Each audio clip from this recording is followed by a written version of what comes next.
ঈশ্বরের আইন.org। পরিশিষ্ট ৮ ঝ ক্রুশ এবং মন্দির। ক্রুশ এবং মন্দির পরস্পরের শত্রু নয়, এবং তারা এমন দুটি পর্যায়েও নয় যেখানে একটি অন্যটিকে বাতিল করে।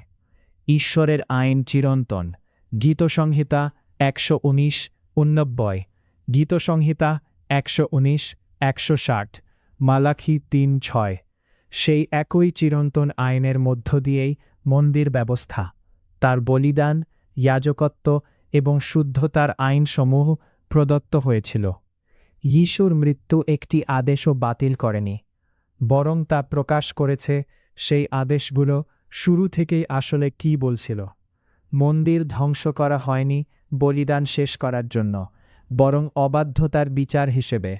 দ্বিতীয় ইতিহাস ৩৬:১৪-১৯, ইর্মিয়া ৭:১২-১৪, লুক ১৯:৪১-৪৪। আমাদের দায়িত্ব হল এই সত্যিগুলো একসাথে ধরে রাখা। নতুন ধর্মকর্ম সেই খেসে যাওয়ার পর্যায় হলে বলব্যবহতেক। প্রকাশ্য দ্বন্দ্ব, মেষশাবক এবং বেদী। প্রথম দৃষ্টিতে এখানে এক একটি দ্বন্দ্ব দেখা যায়। একদিকে ঈশ্বরের আইন বলিদান, উৎসর্গ এবং যাজকীয় সেবার আদেশ দেয়। লেবীয় ১:১-২, নির্গমন ২৮:১। অন্যদিকে যিশুকে উপস্থাপন করা হয়েছে ঈশ্বরের মেষশাবক, যিনি জগতের পাপ তুলে নেন হিসেবে। যোহন ১:২৯, প্রথম যোহন ২:২। অনেকে এখানে এমন একটি সিদ্ধান্তে পৌঁছে যায় যা শাস্ত্র কখনোই করে না। যদি যিশুই মেষশাবক হন, তবে বলিদান শেষ, মন্দিরের কাজ শেষ, আর যে আইন এসব আদেশ দিয়েছিল সেটিও আর গুরুত্বপূর্ণ নয়। কিন্তু যিশু নিজেই সেই যুক্তি প্রত্যাখ্যান করেছিলেন। তিনি স্পষ্ট করে বলেছিলেন যে তিনি আইন বা ভাববাদীদের বাতিল করতে আসেননি, এবং স্বর্গ ও পৃথিবী বিলুপ্ত না হওয়া পর্যন্ত আইনের একটি ক্ষুদ্র অংশও লোপ পাবে না। মাথি ৫:১৭-১৯, লুক ১৬:১৭। স্বর্গ ও পৃথিবী এখনও বিদ্যমান, আইন এখনও কার্যকর। বলিদান, উৎসর্গ ও মন্দির সংক্রান্ত আদেশগুলো তার মুখ থেকে কখনও প্রত্যাহার করা হয়নি। ক্রুশ মন্দিরের আইন মুছে দেয় না। ক্রুশ প্রকাশ করে সেগুলো আসলে কিসের দিকে ইঙ্গিত করছিল। ঈশ্বরের মেষশাবক হিসেবে যিশু বাতিল নয়, পরিপূর্ণতা। যখন যোহন যিশুকে ঈশ্বরের মেষশাবক বলেছিলেন, যোহন ১:২৯, তখন তিনি বলিদান ব্যবস্থার সমাপ্তি ঘোষণা করেননি। তিনি ঘোষণা করেছিলেন বিশ্বাসের সাথে উৎসর্গ করা প্রতিটি বলিদানের প্রকৃত অর্থ। পশুর রক্তের নিজস্ব কোনো শক্তি ছিল না। প্রথম পিতর ১:১৮-১৯। তার শক্তি এসেছিল ঈশ্বরের প্রতি আনুগত্য থেকে এবং যে বিষয়টির প্রতীক ছিল তা থেকে। সত্যিকারের মেষশাবকের ভবিষ্যৎ বলিদান। ঈশ্বর এক কথা বলে পরে নিজেকে বিরোধিতা করেন না। গণনা ২৩:৮৯। শুরু থেকে ক্ষমা সবসময় দুটি বিষয়ের সম্মিলিত কার্যক্রমের ওপর নির্ভর করেছে। ঈশ্বর যা আদেশ করেছেন তার প্রতি আনুগত্য। দ্বিতীয় বিবরণ ১১:২৬-২৮, ইহিস্কেল ২০:২১। শুদ্ধিকরণের জন্য ঈশ্বর নিজে যে ব্যবস্থা নির্ধারণ করেছেন। লেবীয় ১৭:১১, ইব্রানী ৯:২২। প্রাচীন ইসরায়েলে যারা আনুগত্য করত তারা মন্দিরে যেত, আইনের বিধান অনুযায়ী বলিদান দিত এবং বাস্তব তবে সাময়িক চুক্তিগত শুদ্ধতা লাভ করত।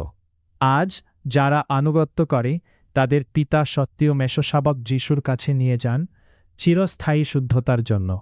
যোহন ৬:৩৭, যোহন ৬:৩৯, যোহন ৬:৪৪, যোহন ৬:৬৪, যোহন ১৭:৬।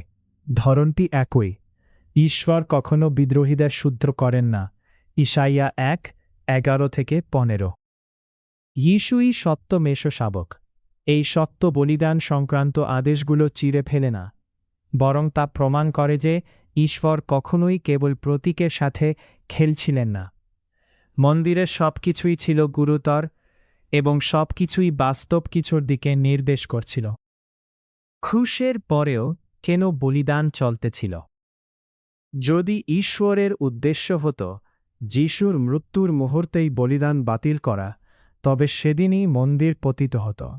কিন্তু বাস্তবে কি ঘটেছিল? মন্দিরের পর্দা ছিঁড়ে গিয়েছিল, মথি ২৭:৫১, কিন্তু ভবনটি তখনও দাঁড়িয়েছিল এবং সেখানে উপাসনা চলতেছিল। প্রেরিত ২:৪৬, প্রেরিত ৩:১, প্রেরিত ২১:২৬। বলিদান ও মন্দিরের আচার প্রতিদিনই চলতে থাকে। প্রেরিত ৩:১, প্রেরিত ২১:২৬ এবং প্রেরিতদের কার্যবিবরণীর পুরো বর্ণনায় একটি কার্যকর উপাসনালয়ের অস্তিত্ব ধরে নেয়। যাজকতত্ত্ব সেবা অব্যাহত রাখে। প্রেরিত ৪:১, প্রেরিত ৬:৭। উৎসবগুলো জেরুজালেমে পালন করা হতে থাকে। প্রেরিত ২:১, প্রেরিত ২০:১৬। পুনরুত্থানের পরেও যিশুর বিশ্বাসীরা মন্দিরে উপস্থিত ছিলেন। প্রেরিত ২:৪৬, প্রেরিত ৩:১, প্রেরিত ৫:২০-২১, প্রেরিত ২১:২৬ এবং যারা তাকে বিশ্বাস করেছিলেন এমন হাজার হাজার ইহুদি আইনের জন্য অত্যন্ত উৎসাহী ছিলেন। প্রেরিত ২১:২০। আইনে, যিশুর কথায় কিংবা ভাববাদীদের মধ্যে কোথাও বলা হয়নি যে মসিহের মৃত্যুর সঙ্গে সঙ্গে বলিদান পাপপূর্ণ বা অকার্যকর হয়ে যাবে।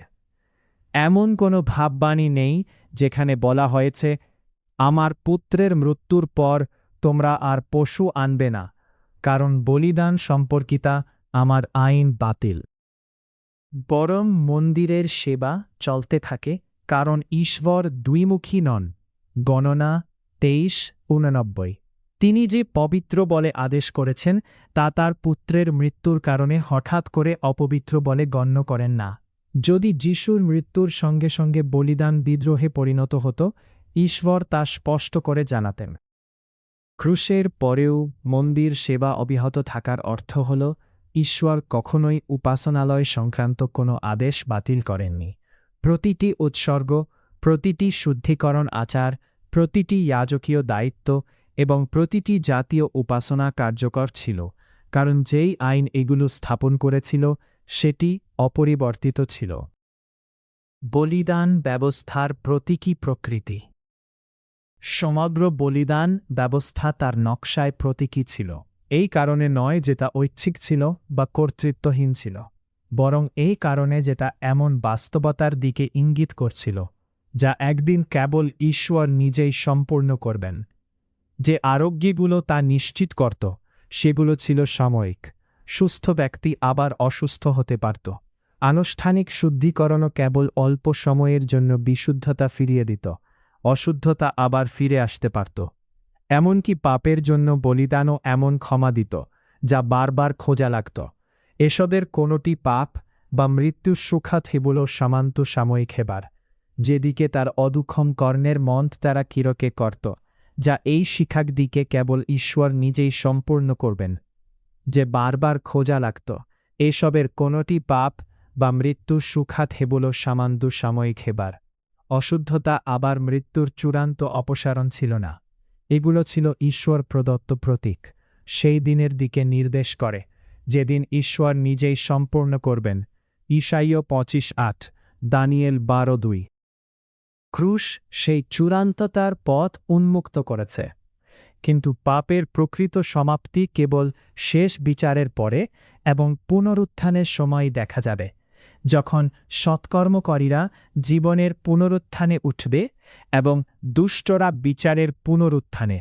যোহন ৫:২৮-২৯। এই কারণে মন্দিরের সেবাগুলো প্রতীক ছিল, চিরন্তন বাস্তবতার দিকে নির্দেশকারী, বাস্তবতায় নয়। তাই যিশুর মৃত্যু এগুলোকে অপ্রয়োজনীয় করেনি। এগুলো কার্যকর ছিল যতক্ষণ না ঈশ্বর বিচারস্বরূপ মন্দির অপসারণ করলেন। ক্রুশ সেগুলো বাতিল করেছিল বলে নয়, বরং ঈশ্বর প্রতীকগুলো সরিয়ে নিতে চেয়েছিলেন যখন সেগুলো যে বাস্তবতার দিকে নির্দেশ করেছিল তা এখনও যুগের শেষে তার চূড়ান্ত পরিপূর্ণতার অপেক্ষায়। আজ ক্ষমা কিভাবে কার্যকর হয়? যদি বলিদা সংক্রান্ত আদেশগুলো কখনোই বাতিল না হয়ে থাকে এবং যদি মন্দির ব্যবস্থা ক্রুশের পরেও চলতে থাকে, যতক্ষণ না ঈশ্বর নিজেই ৭০ খ্রিস্টাব্দে তার সমাপ্তি ঘটান, তবে একটি স্বাভাবিক প্রশ্ন ওঠে, আজ মানুষ কিভাবে ক্ষমা পায়? উত্তরটি পাওয়া যায় সেই একই ধরনে যা ঈশ্বর শুরু থেকেই স্থাপন করেছিলেন। ক্ষমা সবসময় এসেছে ঈশ্বরের আদেশের প্রতি আনুগত্যের মাধ্যমে। দ্বিতীয় ইতিহাস ৭:১৪, ইসাইয়া ৫৫:৭ এবং সেই বলিদানের মাধ্যমে যা ঈশ্বর নিজেই নির্ধারণ করেছিলেন। লেবীয় ১৭:১১। প্রাচীন ইসরায়েলে আনুগত্যশীলরা জেরুজালেমের বেদিতে আনুষ্ঠানিক শুদ্ধতা লাভ করত, যা আইন প্রধানত রক্তপাতের মাধ্যমে সমক্ষর ভালো। লেবীয় ৪:২০। রক্তপাতের মাধ্যমে সমক্ষর ভালো। লেবীয় ৪:২০। লেবীয় ৪:৪১-৪১ এবং আজ আনুগত্যশীলরা মসিহের বলিদানের মাধ্যমে শুদ্ধ হয়, ঈশ্বরের সত্য মেষশাবক যিনি পাপ তুলে নেন। যোহন ১:২৯।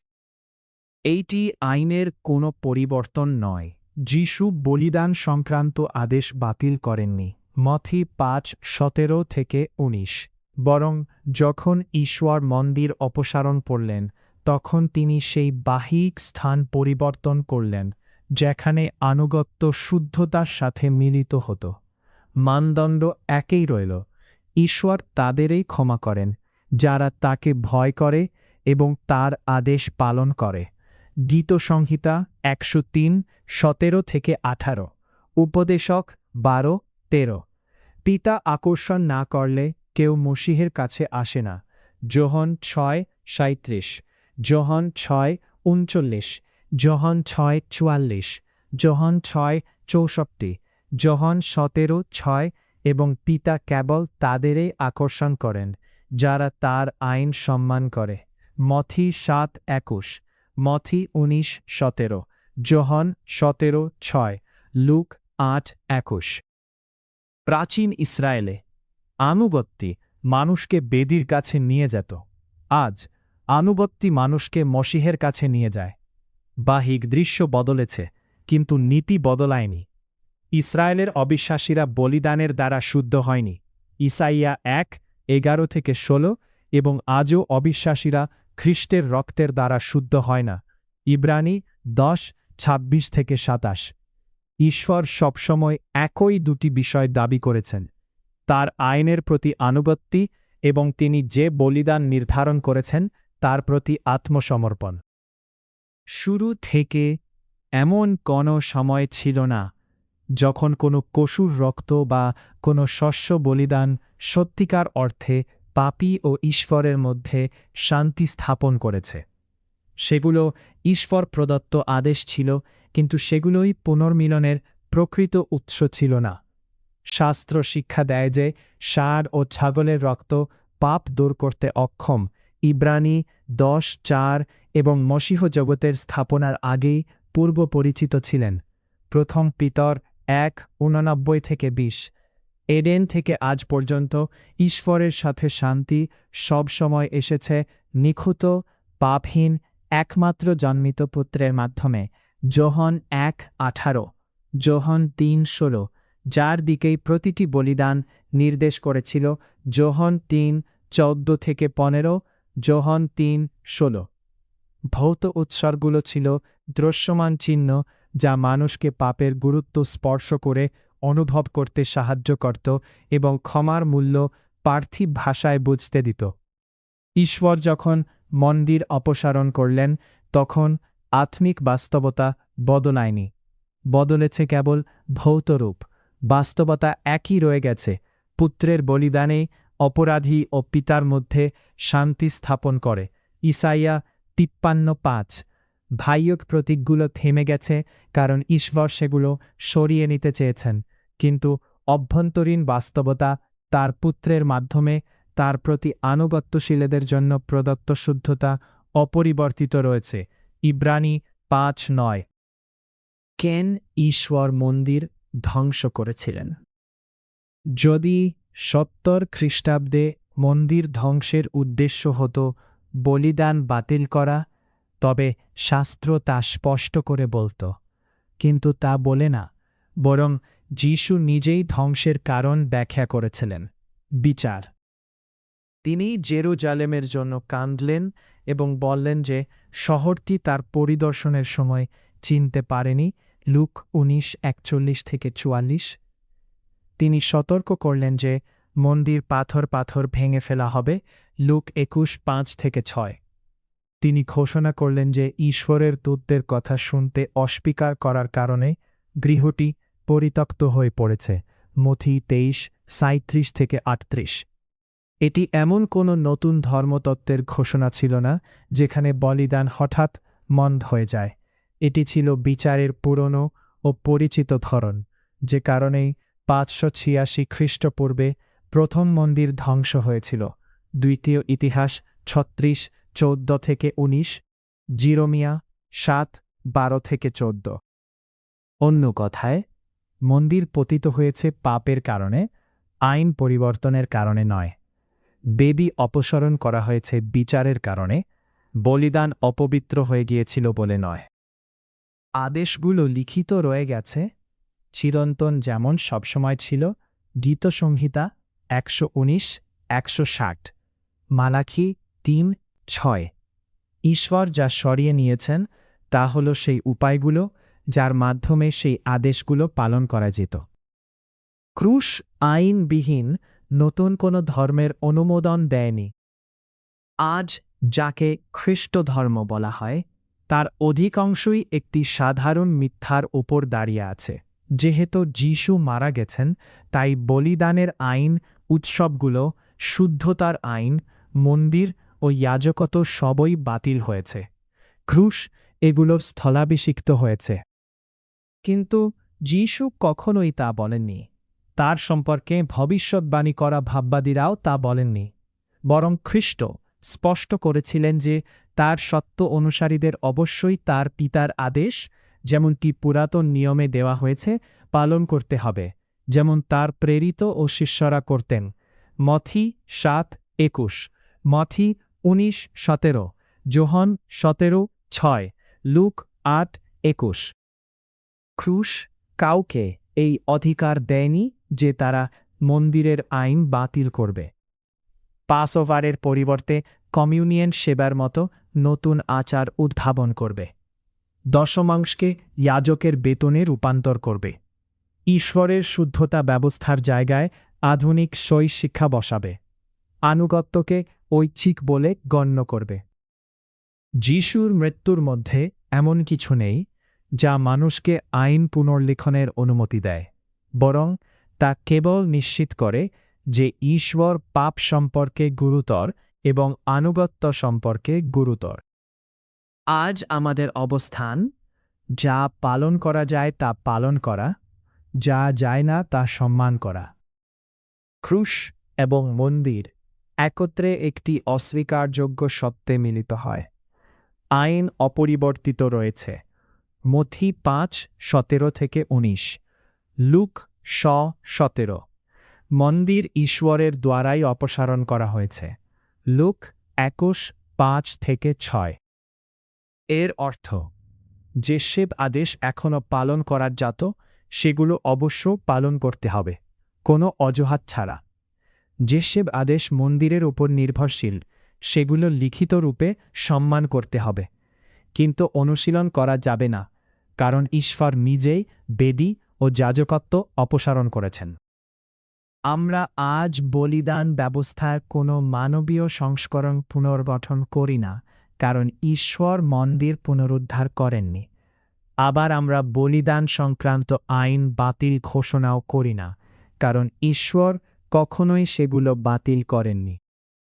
আমরা ক্রুশ ও শূন্য মন্দির প্রাঙ্গণের মাঝখানে দাঁড়িয়ে ভয় ও কম্পনের সাথে জানি যে যিশু সেই সত্য মেষশাবক, যিনি পিতার প্রতি আনুগতশীলদের শুদ্ধ করেন, যোহন 1:29, যোহন 6:44। মন্দিরের আইনগুলো চিরন্তন বিধান হিসেবে লিখিত রয়েছে, গীতসংহিতা 119:160। বর্তমানে সেগুলো পালন করা অসম্ভব হওয়া ঈশ্বরের বিচারের ফল, মানুষের বিকল্প উদ্ভাবনের অনুমতি নয়। Look 19:41-44, look 21:5-6। ক্রুশ এবং মন্দির একসাথে। সঠিক পথ দুটি চরমপন্থায় প্রত্যাখ্যান করে। না, যিশু বলিদান বাতিল করেছেন, তাই আইন আর গুরুত্বপূর্ণ নয়।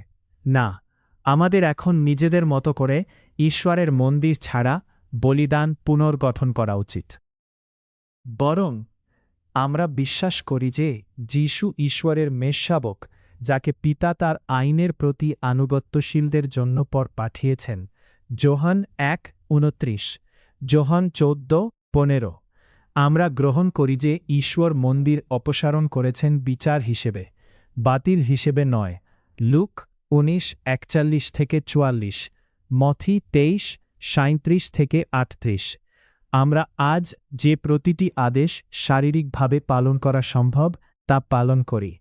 আমরা মন্দির নির্ভর আদেশগুলোকে সম্মান করি, মানবীয় আচার দিয়ে সেগুলো প্রতিস্থাপন করতে অস্বীকার করে।